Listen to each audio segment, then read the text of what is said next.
আসসালামু আলাইকুম। এসবিটিভি সংবাদে আপনাদের সবাইকে স্বাগত। সঙ্গে আছি আমি মাহি ইসলাম।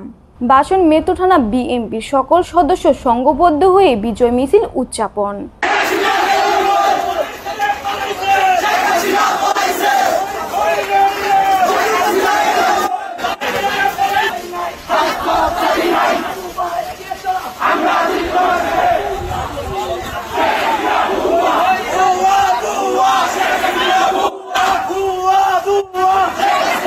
এ সময় উপস্থিত ছিলেন বাসন মেট্রো থানা যুবদলের প্রতিষ্ঠাতা সদস্য সচিব নাহিদ চৌধুরী বাবু ও গাজীপুর মহানগর ছাত্রদলের সাবেক সহসভাপতি সোহন চৌধুরী এবং বাসন মেট্রো থানা বিএনপির সংগ্রামী ছাত্র বিষয়ক সম্পাদক আসিফ চৌধুরী প্রাত্তিক। এছাড়াও ছিলেন 15 নং ওয়ার্ড ছাত্রদলের সভাপতি আরিয়ান চৌধুরী, জামাল চৌধুরী সহ অন্যান্য ছাত্রদল সদস্য।